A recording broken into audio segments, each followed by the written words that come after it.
My name is Abigail, but everyone who loves me calls me Abby. For the last 7 years, my life has smelled of butter, sugar, and happiness. That scent would waft from Abby's Corner, my little bakery and cafe in the heart of bustling Austin, Texas. It wasn't just a shop. It was my soul, a dream I had kneaded and shaped with my own two hands. Every morning, I was the first one there, long before the sun had a chance to rise. I loved the quiet moments, flicking on the lights one by one. I loved the familiar jingle of the bell on the door every time a regular customer walked in. And I even loved the scratches on the oak counter that I had wiped down thousands of times. Abby's Corner was living proof that if you pour enough love into something, it will bloom. And my life back then was in full, glorious bloom. The brightest light in my life at that time was Ethan. Ethan Vance, my husband. He was everything a woman could dream of, handsome, brilliant, and impossibly charming. He would often stop by the bakery in the afternoon, always with my favorite kind of coffee in his hand. He'd lean against the counter, watch me work with an adoring gaze, and say, "You see, Abby, you create joy from the simplest things. You're a true artist." His words were like honey, making me feel like the most special person in the world. He always spoke of us, of our future. He said the bakery was just the beginning. He had bigger plans, plans that would lead us to a life where we would never have to worry about money again. And I, a woman with a romantic heart who believed in fairy tales, trusted him unconditionally. I trusted every word he said. I trusted his vision. And I believed that our love was the strongest foundation for any dream. Asterisk, it all started on a Tuesday night. Unlike most days, Ethan came home with a new leather briefcase and a crackling electric energy. Before I could even ask, he had spread a series of professionally designed documents across our kitchen table. In the very center was a single name, Future Vest. "Abby," he said, his voice full of excitement, "this isn't just an idea. This is the future."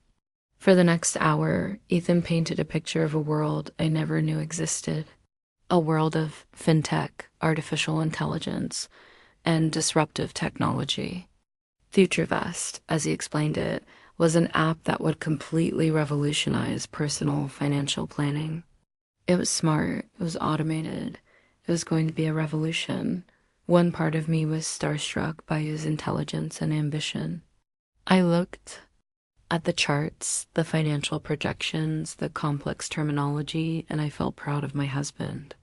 The other part, the practical part that was used to calculating the cost of every pound of flour and sugar, was terrified. "Ethan, this seems so big," I said timidly. "I don't know much about technology." He took my hands, his eyes looking directly into mine, full of sincerity. "You don't have to understand the tech, Abby. You just have to believe in me. This isn't just my project. It's ours. I've already spoken to a few angel investors, and they're very interested. But to get their full confidence in the next round of funding, they need to see our total commitment. They need to see our family's faith in this project." And then he got to the point. He needed initial capital, a significant amount to build the platform, to hire the best engineers, a business loan from the bank. The amount he needed was $750,000. 750,000. The number echoed in my head like a gunshot. It was more than the value of my bakery and our house combined. I felt my chest tighten. The risk was immense. Seeing my silence, Ethan squeezed my hands tighter. "I know what you're thinking. But listen, Abby, the bigger the risk, the bigger the reward. Imagine a life where you can open 10 more bakeries without even looking at the price tag. A life where we can travel the world. This is our ticket. Do you believe in me, Abby? Do you believe in us?" He had turned a purely financial decision into a test of love and loyalty. And that was a battle I could never win. How could I say no? When he looked at me like that, How could I doubt the man who had built everything with me? Music slows, becoming slightly tense, foreshadowing trouble. 2 days later, we were sitting in an office at a large downtown bank. The cold air from the vents and the silence of the room were a stark contrast to the warmth of Abby's corner. I felt out of place. The loan officer, a middle-aged man with thick glasses, reviewed our application. He looked at me, his eyes slightly questioning. "Mrs. Vance," he said professionally, "this loan will be secured using your business and your primary residence as collateral. Are you fully aware of the risks should the business venture fail?" A chill ran down my spine. It was a standard question, but it felt like a final escape route opening up right in front of me. A tiny voice in my head screamed, "Stop! Don't do it." But then I felt the gentle squeeze of Ethan's hand under the table. He smiled at the loan officer and answered for me, his voice confident and steady. "We've considered it very carefully. This is a well-calculated plan." His voice silenced. The scream in my head. I looked at him and he gave me a reassuring nod. The loan officer pushed the thick stack of papers toward me. "If you would please sign here." My hand trembled slightly as I picked up the pen. Its black ink looked menacing against the white paper. I took a deep breath, closed my eyes, and pictured the future Ethan had painted. A brilliant, carefree future. I signed it. I bet my entire world on his promise. And as we walked out of the bank into the bright Texas sun, I forced myself to believe that I had just planted the seed for a brilliant future. I had no idea that I had just signed the contract for my own deceit, and that the seed I just planted would soon grow into a nightmare. Asterisk. The first month after signing the loan passed in a haze of excitement and hope. Ethan called me every day from Silicon Valley. He told me about promising meetings, about the brilliant programmers he'd met. I stayed home, working hard at the bakery, and set aside every penny of profit to make that first interest payment, feeling like I was part of something huge. I was living in the sweet illusion he had crafted for me, but as we entered the second month, that haze began to evaporate.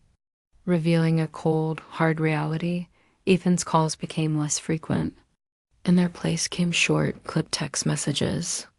"Meetings all day, exhausted. Making great progress, babe. We'll call you back later." But he never called back. When I tried to call him, it went straight to voicemail. Anxiety began to creep into my mind like a toxic vine. I told myself he was just busy building our future. I was wrong. He was busy, all right, busy building a future that didn't include me. My unease peaked one evening while I was reviewing the bakery's finances. I suddenly realized that I knew nothing about the financial state of Future Vest. I was pouring money into it, but I had never seen a single report or an invoice.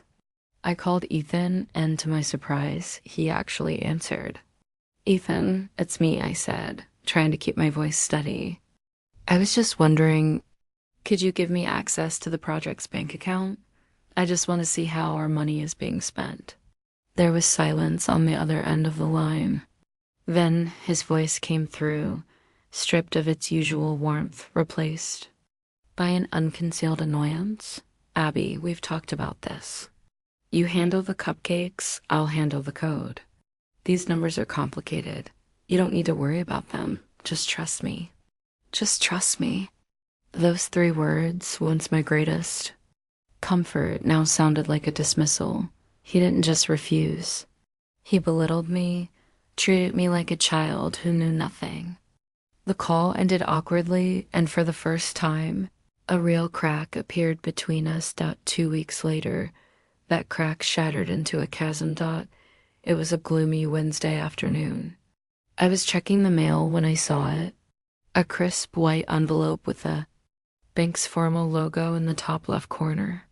My heart began to pound against my ribs. I tore it open with trembling hands.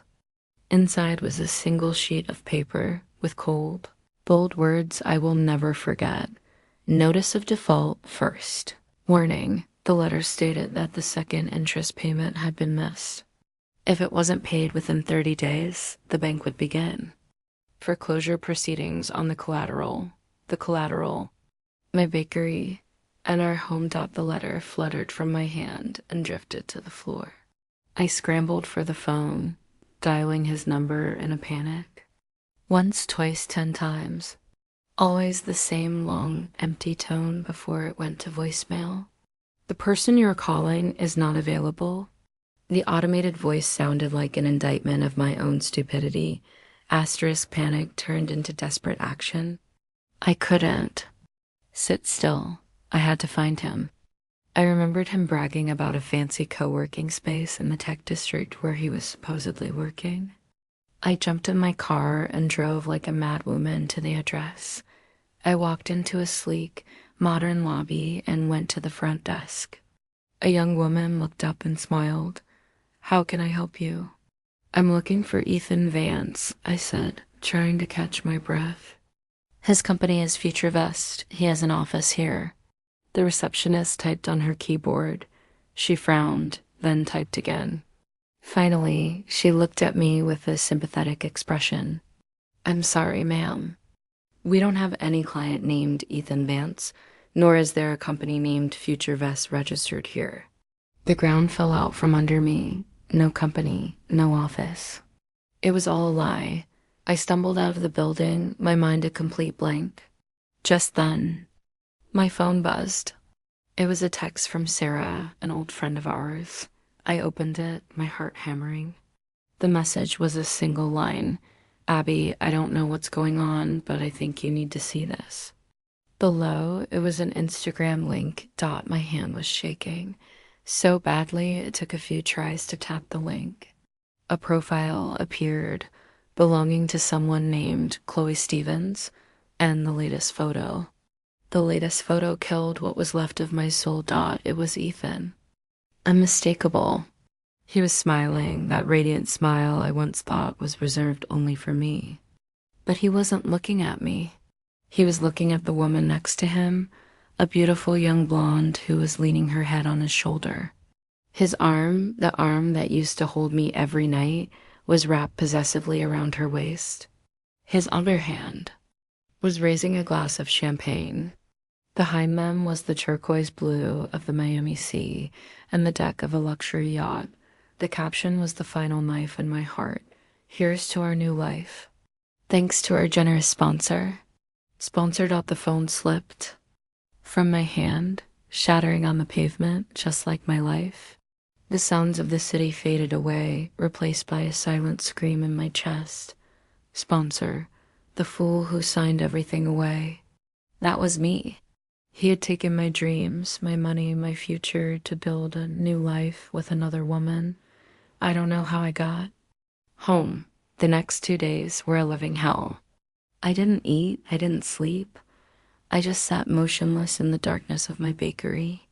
The pastries on the shelves grew stale, just like my heart. The bank called constantly, but I didn't answer. I had lost everything. The betrayal was too big, a tsunami that had washed away my entire world, leaving behind only devastation and a mountain of debt.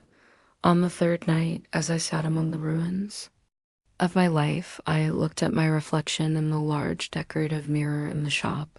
I saw a stranger, a woman with swollen eyes, tangled hair, and a soulless expression. This was the person Ethan had created. A victim. And suddenly a fire of rage ignited deep within me. A cold fury stronger than all the pain. No, I would not let him define me. I would not let him win. Tears don't pay off debts. Pain doesn't get justice. He had underestimated me. He thought I was just a weak little baker. He was about to find out that this baker was also made of steel. My hand, no longer shaking with fear, but with steely resolve, reached for my backup phone. I scrolled through the contacts, looking for a name I hadn't called in a long time. David Chun, my family's lawyer. The next day, I was sitting in David's office. It was clean, organized, and professional, a world away from my own chaos. David listened to my entire story in silence, his expression serious. Abby, he said when I finished, his voice calm but powerful. First, I am so sorry for what you've been through. What he did was monstrous. He paused, letting me take a breath. Now for the hard truth. Legally, you signed the loan papers. That debt is real, and the bank has a valid claim. We can't just make it disappear. My heart sank, but he continued.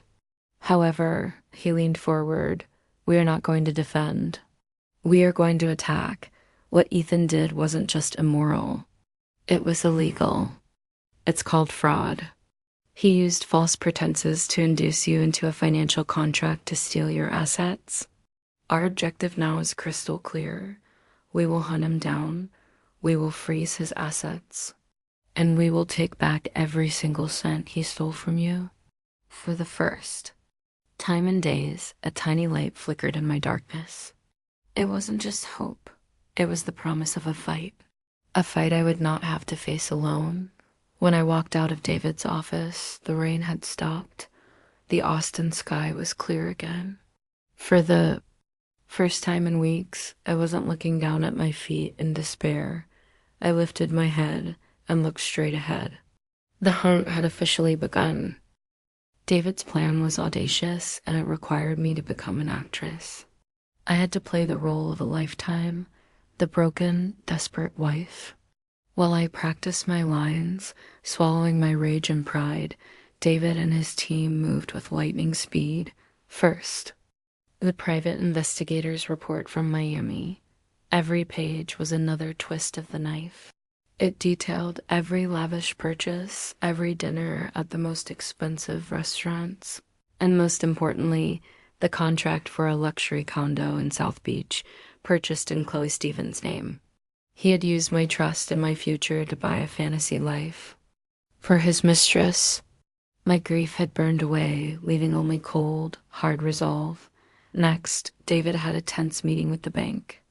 Armed with irrefutable evidence of Ethan's fraud, he convinced them to grant me a 90-day forbearance.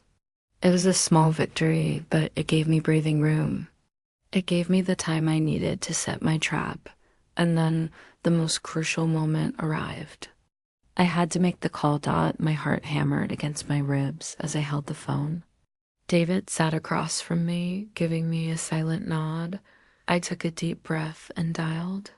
This time he picked up almost immediately. Hello? His voice sounded lazy, bored. Ethan. It's me, I began, forcing a tremble into my voice, making it crack with manufactured emotion. I am sorry to bother you. I don't know what else to do.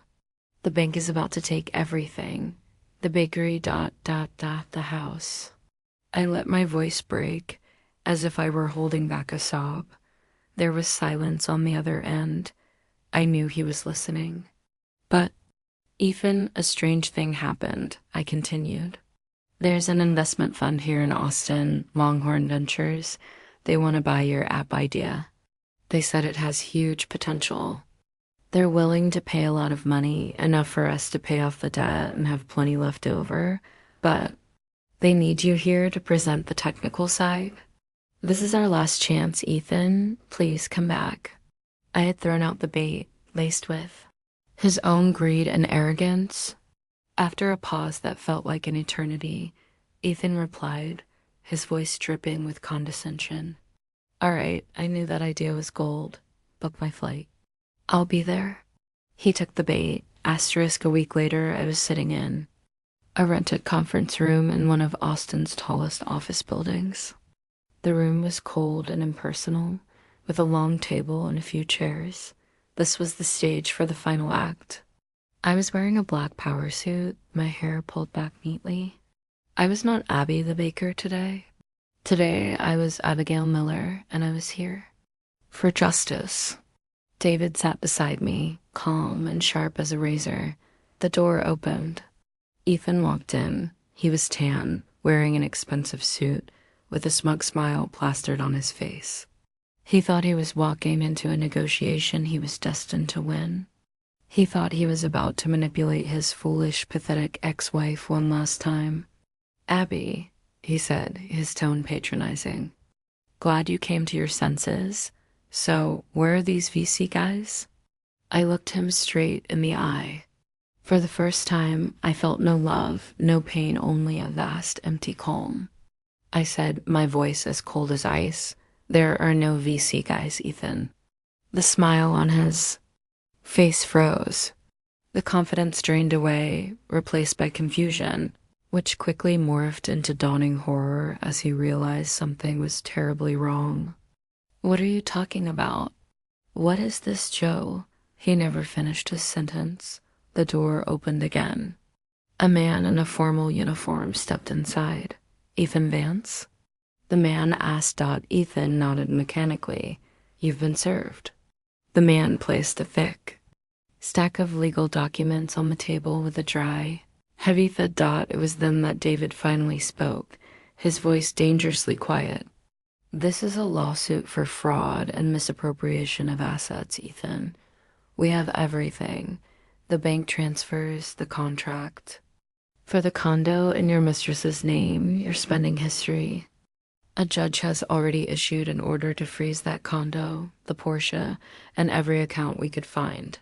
Ethan's face was white as a sheet. He stumbled backward, stammering, You can't do this to me." "Oh, I can," I replied. "And that's not all." David looked at Ethan. "You see, Ethan, my civil lawsuit isn't your biggest problem right now." On cue, the door opened a third time. Two tall, serious-looking people in dark suits walked in. They did not look like lawyers. They carried an air of authority and gravity. One of them held up a badge. "Mr. Vance," the agent said, "we're from the FBI. We have a few questions for you regarding federal wire fraud." That was the final blow. Ethan's mask completely shattered. The charming, confident man disappeared, leaving behind only a small, terrified, cornered criminal. He collapsed into a chair, speechless. I looked at him one last time, not with joy, but with a profound sense of release. It was over *a year. Later. My life had changed completely. Ethan was convicted and sentenced for his crimes. Chloe, facing legal trouble of her own, testified against him and then vanished. To finally clear the debt, I sold the house we had once shared. It was a difficult decision, but it was the last tie that bound me to my past. I moved into a small, cozy apartment just above the bakery. Abby's Corner didn't just survive. It thrived. I hired 2 new employees and started hosting baking classes on the weekends. The shop was always filled with laughter, the sweet tin of my creations, and positive energy. I no longer searched for a brilliant future in someone else's promises. I was building a happy present, one day at a time. I had lost a husband and a fortune, but I had found myself. I had discovered a strength I never knew I possessed. Sometimes, at the end of the day, I stand alone in the quiet bakery, looking at my reflection in the glass display case. I no longer see a victim. I see a survivor. A woman who walked through a hurricane and learned how to own the sky. I learned that true strength isn't about never falling down. It's about always knowing how to get back up, stronger than before. My name is Abigail Miller. And this was my story.